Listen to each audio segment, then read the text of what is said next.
Who knows? Who knows? Yeah. So, well, let's get started, and I'm sure you have a lot to do today as the time goes on. So, Yeah, sounds good. alrighty. Hello, everyone. Welcome to Spinoff Investing Simplified's Spinoff Basic course. We're talking today about moats and franchises, and basically the idea that sometimes you can find good businesses in spinoffs themselves. Again, joining us today is Richard Howe from StockSpinoffInvesting.com. Full disclosure, I am a subscriber to his particular website. You can check it out at StockSpinoffInvesting.com. Did I get that right, Rich? You got it right. Awesome. Sounds good. So I'll go ahead and start with the slides that I have, and then we'll jump in, unless you want to go first this time. No, it sounds good. Lead us off. Alrighty. So one of the things that I like to look for when I am doing any investing, in fact, is I'm trying to find a company that has some sort of sustainable competitive advantage. And this particular idea is what I've got right here. Is it's a moat that Warren Buffett talks about. He says, moats are the things that he's always looking for with his spinoffs, or excuse me, with his investments. And so moats have there's a couple of different things that they have. First, they have like cost advantages. When I think of cost advantages, I'm thinking of things like a Walmart back in the 90s. They had the cost advantage over all of their competitors, which is why they beat everybody. I think today they're having a little bit of struggle fighting against Amazon with the same type of issue with the cost advantages there. Then you have size advantages, and size advantages, I think specifically of a company that you have to be a certain size in order to compete in the market. In my view, the size advantage of like an automobile manufacturer has been something that has been very difficult for people to overcome over decades. With the most recent example of this moat starting to break down coming from Tesla and them bringing in new business. Then you have switching costs, where somebody gets into a business and they just don't want to switch. I think insurance is a very good one for this. Once you start in an insurance company, it's something that makes it so people are unwilling to move from one business to another. And then you have intangibles like brand, and probably the perfect example of that when you think of moats is the brand, the intangibles that Coca-Cola has. And then finally, a corporate culture or leadership. I'm thinking about companies. A great example of this back in the early 90s was GE, and that's a good example that we have for that. So let's see. I'm going to pause here for a second because I'm not seeing my video come through either. Okay, now I'm seeing your video. So you're seeing it? Okay. Yep, and I see the slides. All right, good. So in that case, then we'll talk about spinoffs with possible economic moats, and this is what I'm looking for when I look at spinoffs. I'm looking for something that has a possible economic moat, because I'm looking at I want to see a spinoff that is kind of like what's a great example of one? Back in, I think it was 94, Sears spun off Alltel. Is that the insurance company? No, not Alltel. It was Allstate. So they spun off Allstate, and if you just purchased that and then all of a sudden you got into a really good business, Allstate has grown to become the second largest insurer nationwide. And so that's what I'm looking for when I look at spinoffs. I want to look at something that, if I could, I could hold it for 2 decades or 3 decades, and it would be a great investment to hold over that time period. And so some of the spinoffs, and I don't know that this is the only right way, and I'm pretty sure you have feedback on this, Rich, which I'm sure I would love to hear from your opinion of this. But recent spinoffs or upcoming spinoffs that have possible economic moats include the following. So on the cost advantages side, I think a lot of Consol Energy, that's the coal producer over on the eastern seaboard, but they also own something like 15% of the PAMC, and then they own a port over there that allows them to lower their costs to export the coal worldwide. So they might have competitors that also want to export coal, but they get to charge them for the exporting of that coal from the United States over to places like China. And so they have that cost advantage. I don't know if that is a very strong economic moat. It doesn't strike me as strong an economic moat as like some of the other things that are out there. But cost advantages, that's one of the big things that Warren Buffett talked about when he looked at I think it was Wells Fargo originally. He was looking at it and he identified that Wells Fargo had a lower cost structure than all of the other banks that they were working against. And so that provided them the means to maintain, as we talked about last time, maintain that return on capital that was really high, or return on invested capital that was really high. A size advantage, I look at Smith & Wesson, and Smith & Wesson is the largest, and it's part of the American Outdoor Brands spinoff that's going to be coming through. The Smith & Wesson spinoff, or the reverse spinoff, however you want to approach it, from American Outdoor Brands, it's going to be the largest handgun manufacturer in the United States. And it's pretty difficult to knock them off, especially in that particular industry where it seems like people get very, very locked into a specific company. Switching costs, I see Garrett Motion as a possible economic moat with that, where you have they work for Ford, they make turbochargers for Ford, and they make turbochargers for Volkswagen. And Ford and Volkswagen, they don't want to do their switching from one turbocharger to another, because they're going to go ahead and have a change from their engine. I drive a Ford. My wife drives a Ford. The Ford engine that I have in my car, it's like an old Ford Focus from 2003, is the same engine that, from what I understand, that they are still putting into Ford Focuses today. They just changed the body design. And so what they will do with Garrett Motion is, if they can get a turbocharger in on that, they're not going to want to change the design, because it lowers the cost of the automobile manufacturer over time. Intangibles, I think specifically of Fox right now. Their brand is the brand that focuses on that focuses on the conservative party, or the conservative individuals in the United States.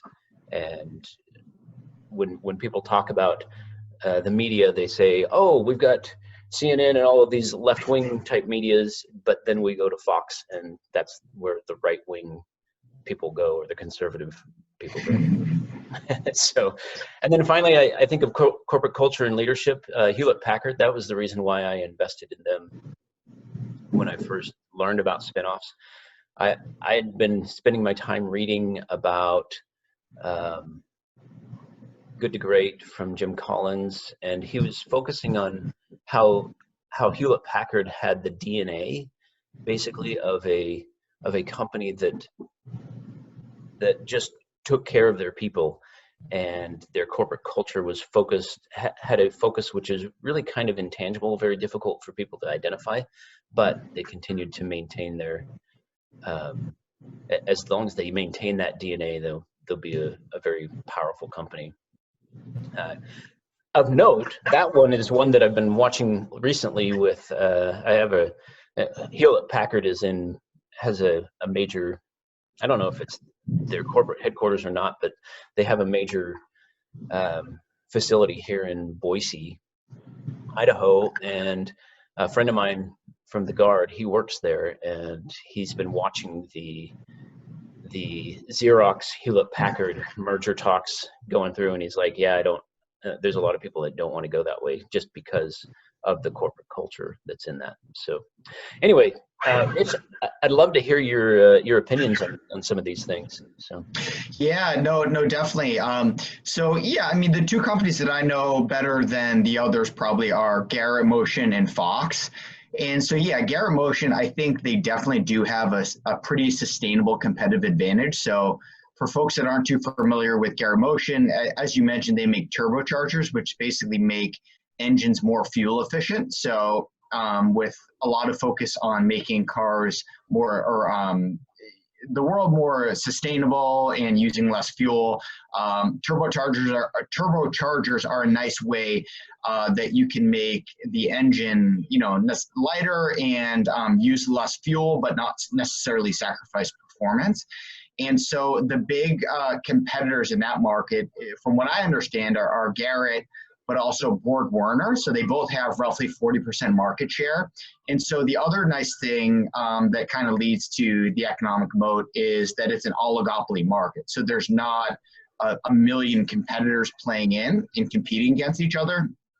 And there have been some competitors that have tried to get into the turbocharger market, but due to the technology advantage and the scale advantage that Garrett Motion has and Borg Warner has, they haven't been able to break into that market. So it is, I definitely agree that is a business that has for sure a competitive advantage. And then Fox, yeah, I think that's a really good example. I mean, one way that you can really decide or kind of check to see if a company has a competitive advantage is just look at its margins. So Fox has EBITDA margins, I think, that are about 40%. So any business that can generate margins that are that high should attract tons of competition because that's profit that other firms could potentially go after. But no firms have been able to knock Fox off. They don't have to create their, as you mentioned, Fox News drives the vast majority of profit for them. And to, run Fox News, they don't have to build another plant or anything like that. I mean, it's all very high margin. It's a very high margin business that doesn't require really any capital investment. So yeah, that's a great example of how intangibles and kind of brand can basically lead to a competitive advantage. Yeah, I'm glad you pointed out that Garrett Motion actually has additional possible economic moats with some of the intangibles where they do have the patents or they have some sort of technological advance that makes it difficult for people to enter. And one of the things that I've noticed with these when you're looking at economic moats, which is what I'm looking for, I will find that sometimes they include economic moats in more than just one of these areas.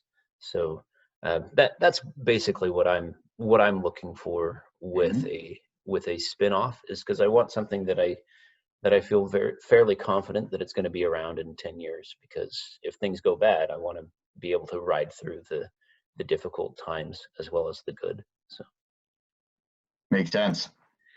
So Rich, I'd love to hear what you're looking for when you see moats, and let me. Yeah, for sure. Yeah. So I again put together a few slides.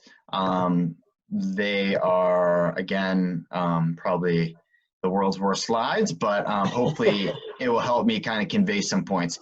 So in terms of economics moat, it's basically an economic moat. Warren Buffett has spoken a lot about it, but it's essentially, you can think of a castle, And think of a business as a castle, and the business is protected by its moat.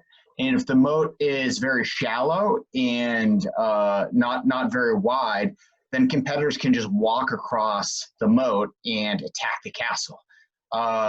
But ideally what you want is you want a castle with a really deep moat that's very wide, that has alligators and crocodiles and piranhas in it, so that nobody's going to even think about trying to attack that castle, because it's so because it just looks completely unassailable. So that's kind of what you're looking for when you're looking for a company. That's how Warren Buffett describes it. And so, a moat is essentially a competitive advantage. So how would you, how do you find a company that has a competitive advantage? So a guy, Michael Mobson, has written a lot. And Gregg, I'll share some things that you can share with your subscribers. But Michael Mobson has written a bunch about analyzing competitive advantages and how to analyze them.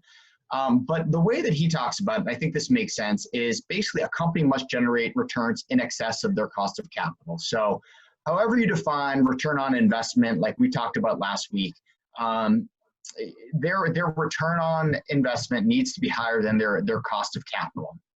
And cost of capital is a fairly straightforward calculation where you factor in, I guess just Google cost of capital, and you can find the straightforward calculation of how to calculate it. But essentially, you want to have your returns, a business generating returns that are in excess of that cost of capital. And then you also want your company to have higher economic returns than that of the average of its competitors. So those are kind of the two questions that you want to look for when analyzing whether a company has a moat.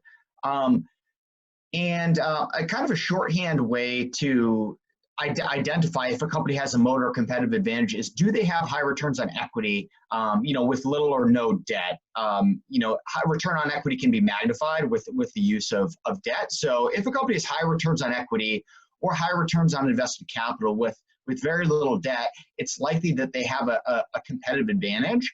But your job is to basically decide or try to do security analysis to figure out if that competitive advantage is sustainable, right? Are they going to have, are they in 10 years, is the business going to be around, or are many companies going to see those higher returns on invested capital and rush in to compete away those profits?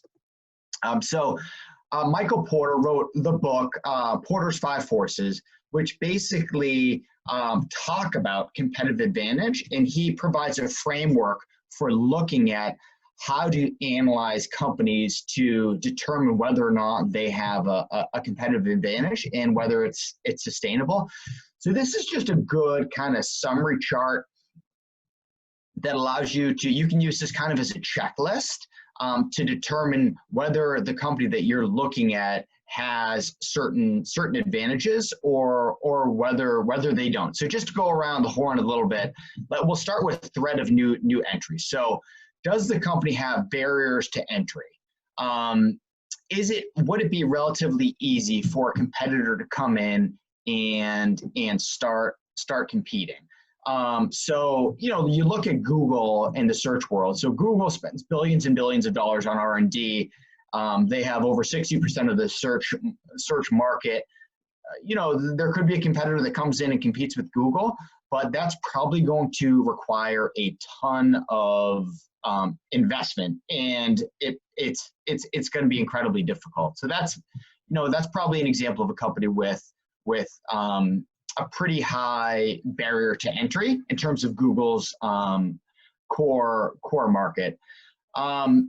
You look at competitive rivalry. So number of competitors, how hard is it to switch? How loyal are customers? You look at the oil field services market, where there's just a ton of competitors and it's relatively easy to get started and the switching costs aren't too high, and it works out to be a pretty highly competitive market, which makes it less attractive from an investment perspective. Supplier power. How many suppliers are there? and how unique is the service? Let's see. Let's think of a supply or a supplier from a supplier perspective. So I guess yeah, from like an insurance perspective, we were talking about insurance. So you as an individual that getting life insurance, you have a lot of different potential suppliers. You could get your life insurance from a bunch of different options.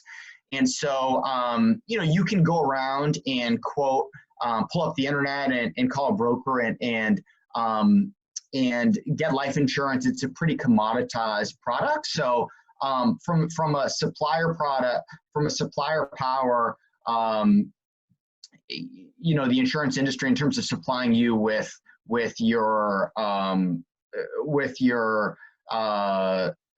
insurance is probably a little bit more competitive than most industries.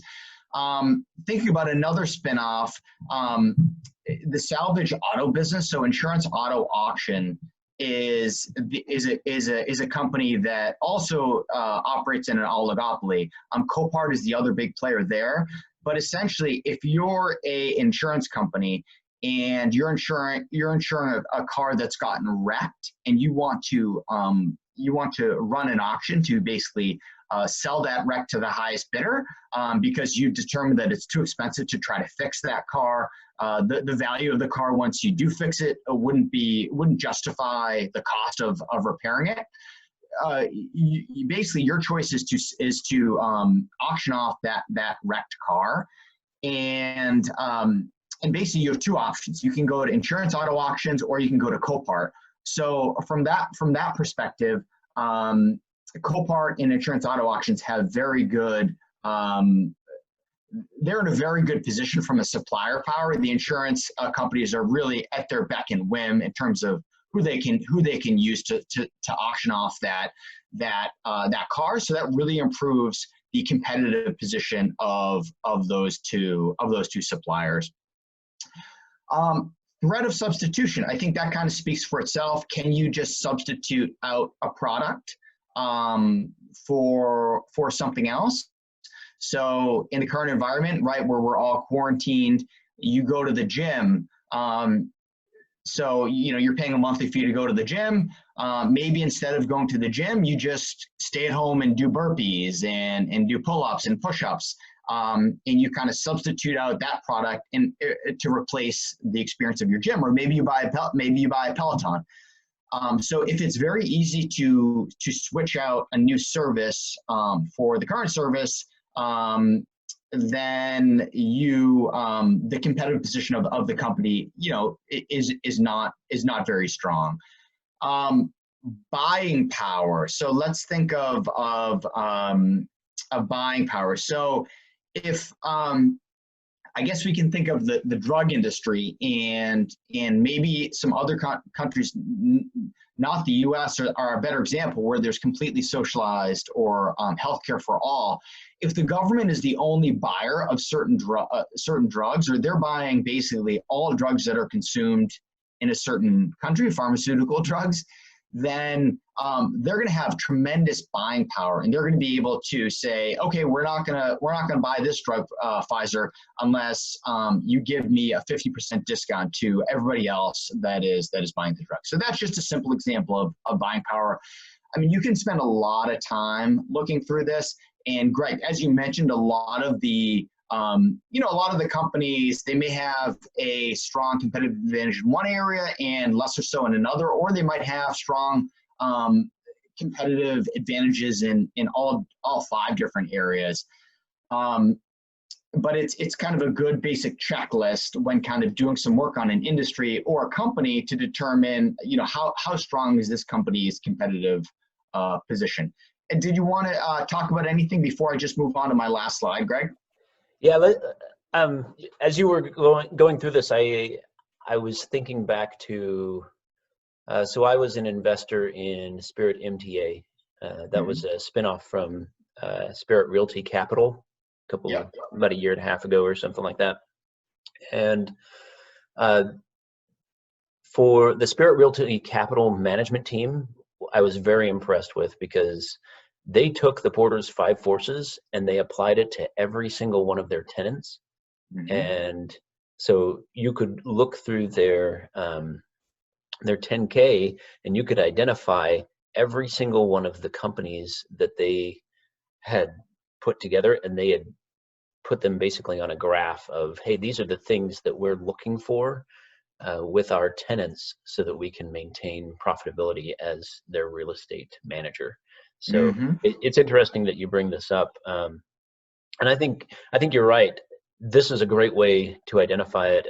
I'm really glad that you brought up Porter's Five Forces. It's been a while since I've reviewed this, so it's good stuff. So Yeah.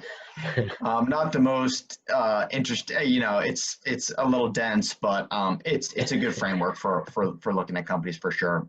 So absolutely. just to bring it to make it a little bit to talk about some actual companies here, like you did, Greg. So a couple of companies that I'm looking at or are recommending. So one is Recro Pharma. So they're basically a contract manufacturer of drugs, of pharmaceutical drugs for some large and small pharmaceutical companies. And just talking about switching costs, so this plays into barriers to entry.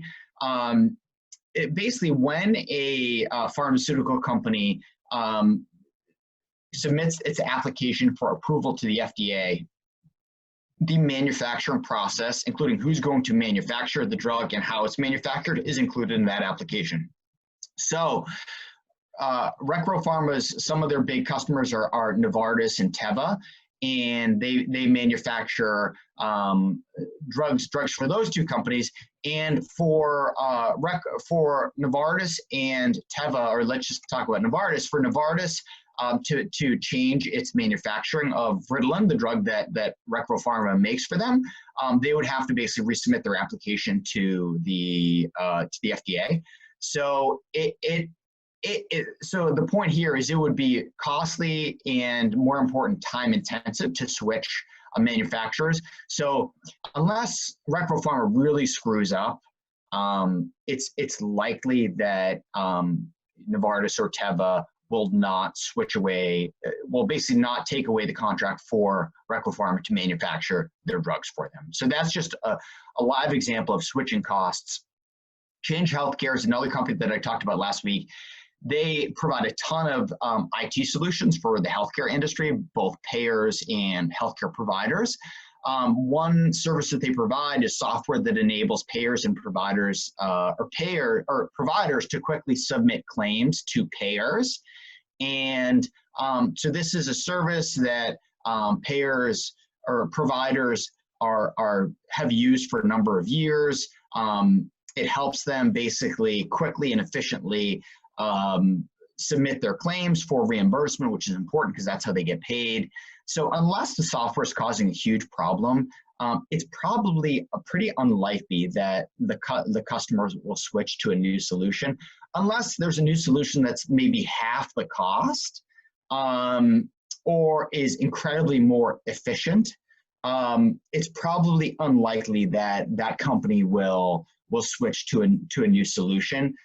And that drives what we talked about last week, which is recurring revenue. So, customers are very unlikely to switch to a new solution unless there's just the company's really screwing up.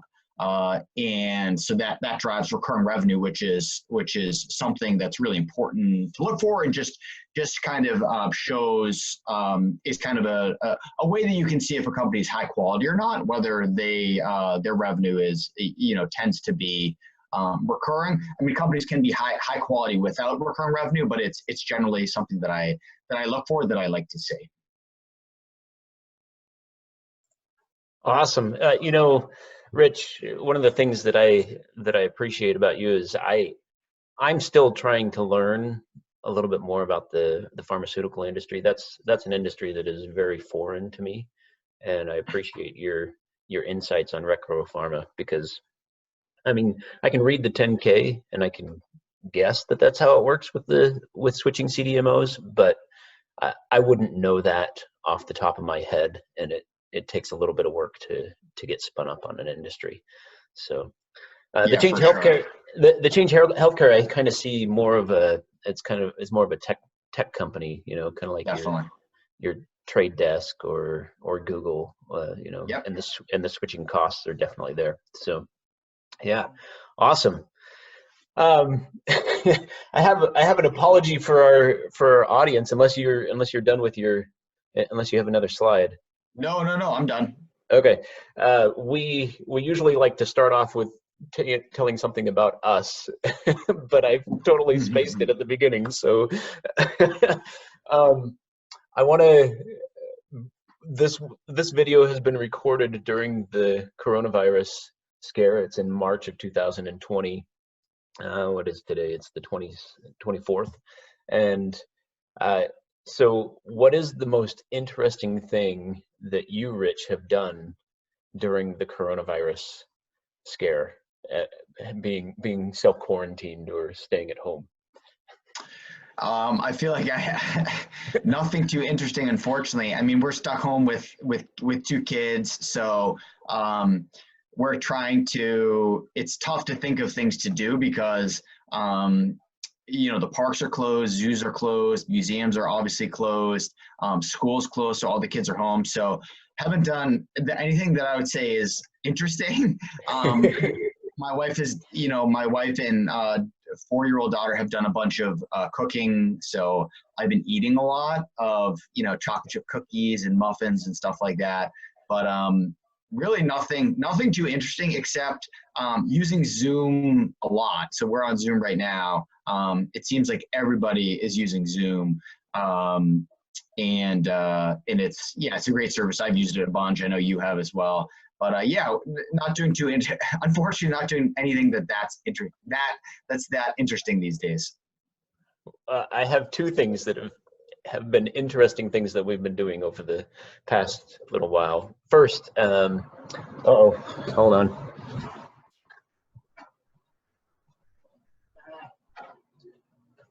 Can you still hear me?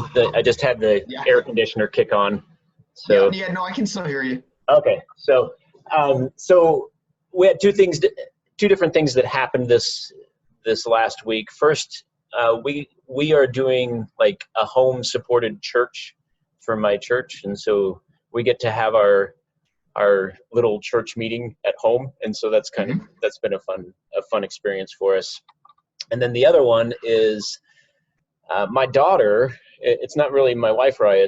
It's our daughter has decided that she wants to bake a lot, and so you talk about chocolate chip cookies. Well, my daughter took chocolate chip cookies and I'm sure she's going to kill me someday when she finds out that I'm telling the world about this on the internet, but she took an entire recipe of chocolate chip cookies and put it onto a flat pan that doesn't have the lip on the edges, and it was too much for the cookie sheet. And so our oven was filled with a bunch of cookies yesterday, and my wife was like sending me a picture, and this is what happens when you put too many cookies on a cookie sheet.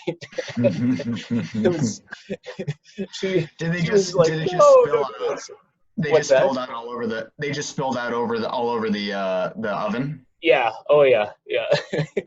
And Kayla, so our daughter, sometimes she gets really frustrated when something like that happens, but we try to encourage her to continue to do this. I mean, she's a 15-year-old, so we want her to fail now, not when she's 22, So it's been a pretty fun experience to watch her spend her time learning, doing baking and stuff like that. She was like, what was it the other day? She said she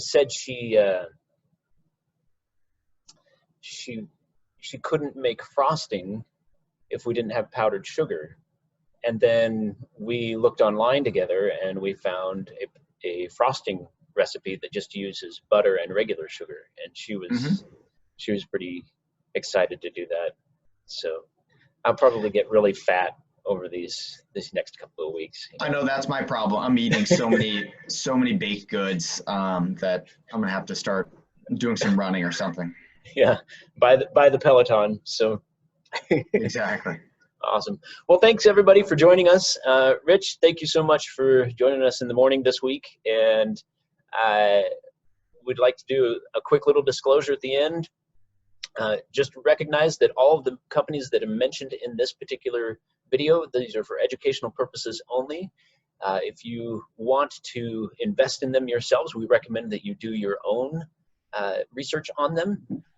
And we are not giving these as recommendations as your fiduciary advisors. We recommend that you do your own research and identify why you would want to invest in these companies for yourselves. And we'll see you guys next week. Thanks a bunch. Rich, anything to say as we end up? No. Have a good week.